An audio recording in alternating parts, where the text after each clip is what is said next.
Shalom saudara-saudara dikasih oleh Tuhan. Shalom. Bagaimana kabarnya pagi hari ini? Baik. Sungguh luar biasa. Tuhan Yesus baik dalam hidup kita. Mari kita akan memulai ibadah kita di rumah masing-masing. Kita mau siapkan hati kita memberi yang terbaik bagi Tuhan dengan pujian, dengan penyembahan kita kepada Tuhan. Terima kasih Tuhan. Mari saudara-saudara kita mau memuji Dia, kita mau sembah Dia, kita agungkan Dia Raja di atas segala raja. Haleluya.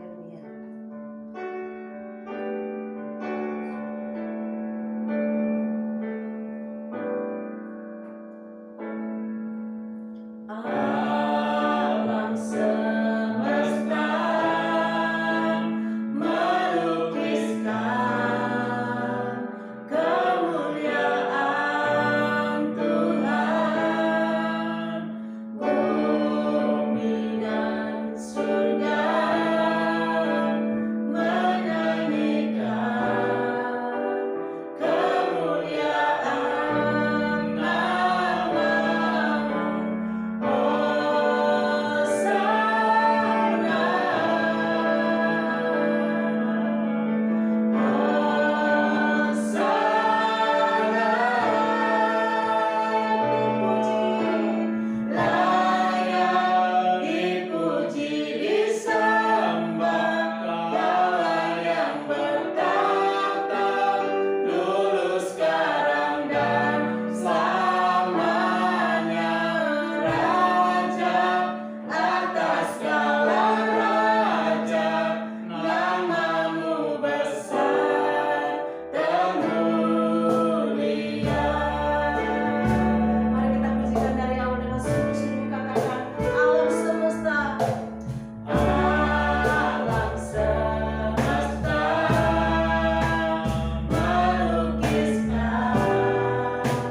Saat ini kami datang dengan penuh rasa syukur karena anugerah-Mu yang begitu melimpah kepada kami.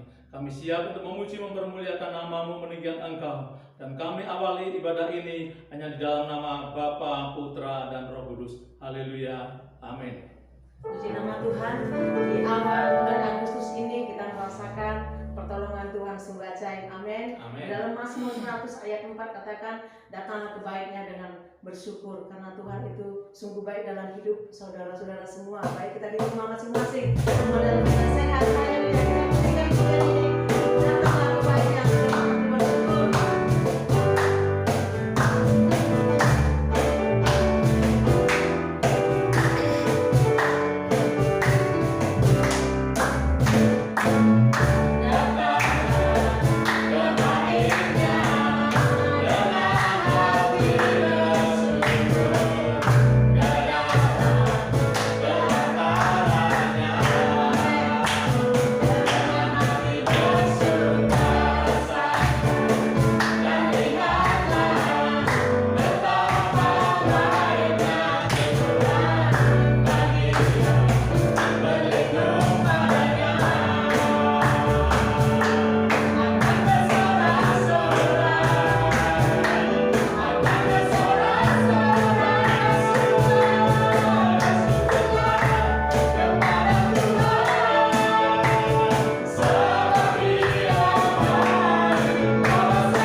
siapkan hati kita untuk diberkati oleh firman Tuhan. Kita mau bertumbuh, berbuah lebat dalam hidup kita. Haleluya. Kita akan pujikan pujian bagi Tuhan. Firman-Mu berkata, haleluya, Yesus. Firman-Mu berkata, Kau besertaku, maka kuat roh dan jiwaku. Tangan-Mu Tuhan selalu ku nantikan, di setiap langkah ku percaya. Firman-Mu berkata,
berdoa.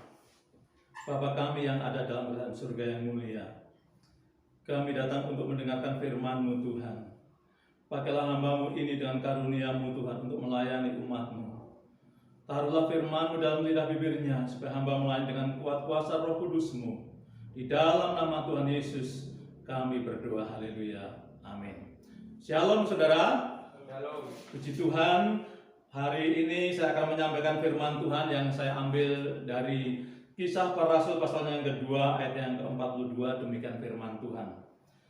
Mereka bertekun dalam pengajaran rasul-rasul dan dalam persekutuan, dan mereka selalu berkumpul untuk memecahkan roti dan berdoa.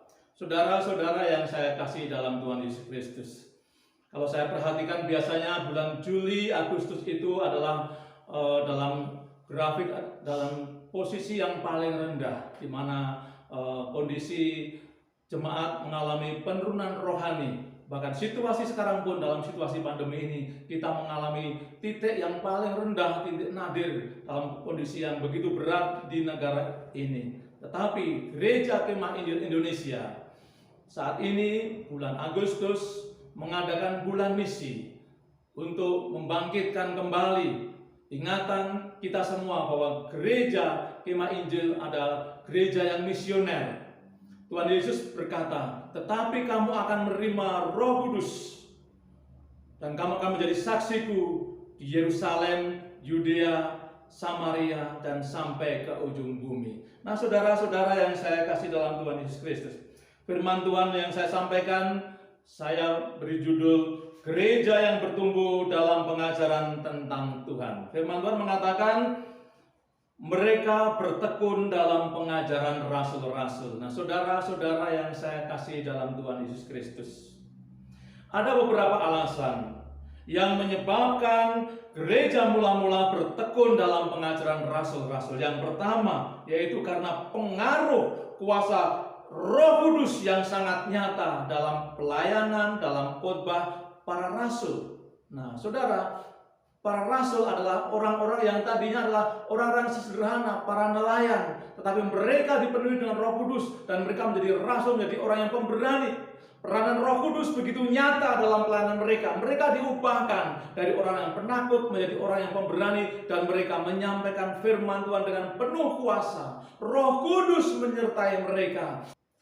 Yang kedua, saudara, para rasul ini dalam pengajaran menekankan pertobatan dan pemulihan. Ini adalah fondasi kekristenan. Orang yang mau jadi Kristen diawali dengan pertobatan. Tinggalkan dosa-dosa, tinggalkan kebiasaan-kebiasaan lama. Percaya kepada Tuhan Yesus. Mereka menjadi orang yang baru, lahir baru. Menjadi orang yang baru. Nah, saudara, dan juga pemulihan. Artinya pemulihan tadinya rusak menjadi baik, walaupun tidak sempurna, tetapi dipulihkan kembali. Nah, ini adalah dasar kekristenan, yaitu bertobat dan dipulihkan. Ada orang-orang Kristen yang mengaku Kristen tetapi belum bertobat, dan mereka juga menjadi Kristen tetapi belum dipulihkan. Mereka masih rusak, sehingga ketika mereka masuk ke gereja, mereka ikut merusak gereja. Maka tidak banyak ada gereja-gereja yang rusak. Karena apa? Mereka mengaku Kristen tetapi belum bertobat dan mereka belum dipulihkan. Tetapi gereja mula-mula diawali dengan pertobatan dan pemulihan, sehingga gereja itu sungguh-sungguh luar biasa. Selanjutnya, saudara, ada kesediaan jemaat untuk menerima pengajaran para rasul. Mereka terbuka. Memang yang mengajar adalah orang-orang yang sangat sederhana, para nelayan itu, tetapi para nelayan yang dipenuhi dengan Roh Kudus, dan hati jemaat mereka menerima dengan sepenuh hati pengajaran para rasul. Akibatnya, saudara, gereja menjadi bertumbuh, gereja menjadi berkembang. Nah, saudara, karena apa, saudara? Bertumbuh karena jemaatnya terdiri dari orang-orang yang sudah bertobat, yang sudah dipulihkan, lalu taat kepada firman Tuhan. Firman Tuhan dilakukan tidak sekedar hanya mengisi pikiran, tidak sekedar hanya mengisi hati, tetapi juga mereka bergerak mentaati firman Tuhan. Mereka menjadi pelaku firman Tuhan. Mereka bertumbuh dalam iman, dan juga mereka menantikan kuasa Tuhan, kuasa Roh Kudus dinyatakan dalam hidup mereka. Ya, walaupun mereka harus tekun, mereka ada penganiayaan, tetapi mereka menantikan kuasa Roh Kudus bahwa mereka membutuhkan Roh Kudus di dalam kehidupan mereka, sehingga mereka itu merasakan bahwa firman Allah itu digenapi, firman Allah itu benar. Nah, dan juga saudara, mengapa jemaat bertumbuh? Karena mereka menghormati para pemimpin yang ada. Walaupun mereka orang-orang yang sederhana, tapi dihormati, mereka dihargai sebagai pemimpin. Nah, karena apa? Roh Kudus bekerja melalui para pemimpin, dan mereka urapannya mengalir kepada jemaat. Nah, mereka menghargai para pemimpin, walaupun orang-orang sederhana, tapi jemaat mau menghargai mereka, menghargai sebagaimana seharusnya. Dia adalah para rasul, pemimpin-pemimpin gereja yang dipakai Tuhan luar biasa. Dan juga saudara, mereka menantikan tuntunan daripada pemimpin itu, karena pemimpin itu dipimpin oleh Roh Kudus, dan jemaat mentaati apa kata pemimpin sebagai firman Allah yang disampaikan. Nah, itu saudara, gereja bertumbuh, bertambah dalam jumlah, bertumbuh dari segi kualitas, bertambah dari segi kuantitas, dan nama Tuhan dipermuliakan. Nah, Tuhan dimuliakan di gereja mula-mula. Karena apa? Karena jemaat sungguh-sungguh merasakan kuasa Tuhan di dalam diri mereka dalam kehidupan sehari-hari. Puji Tuhan. Kiranya saudara-saudara menjadi anggota jemaat yang bertumbuh di dalam pengajaran akan firman Tuhan, mau untuk menerima pengajaran yang benar dan mentaatinya, dan menantikan kuasa Roh Kudus bekerja dalam diri saudara dengan tanda-tanda dan mukjizat-mukjizat yang nyata, dan senantiasa menghargai pemimpin-pemimpin yang Tuhan tempatkan dimanapun juga dia berada. Puji Tuhan, Tuhan Yesus memberkati, dan kita berdoa. Terima kasih Tuhan, pada awal bulan misi ini Gereja Kemah Injil Indonesia terus bertumbuh, secara khusus dalam pengajaran tentang Tuhan. Di Gereja Kemah Injil Indonesia, jemaat bertumbuh dan jemaat terus setia kepada Tuhan. Terima kasih ya Tuhan. Saudara-saudara, terimalah berkat daripada Tuhan. Kiranya kasih karunia dan damai sejahtera dari Allah Bapa, Allah sumber berkat yang tidak pernah kekurangan dan tidak pernah kewalahan, dan dari Tuhan kita Yesus Kristus, Allah yang sudah berkorban untuk saudara, menebus saudara supaya saudara hidup kudus dan taat setia selama di muka bumi ini, dan juga dari Roh Kudus yang sudah tinggal di dalam diri saudara, akan memimpin saudara, akan mengarahkan saudara kepada hidup penuh dengan kemenangan, hidup dalam pertumbuhan, hidup di dalam keberhasilan demi keberhasilan, dalam keberanian dengan keberanian, dan ada terobosan-terobosan baru, dan diteguhkan dengan tanda-tanda dan mukjizat-mukjizat. Semua berkat ini tercurah kepada saudara hanya di dalam nama Tuhan Yesus Kristus. Haleluya. Amin. Selamat hari Minggu. Tuhan Yesus memberkati.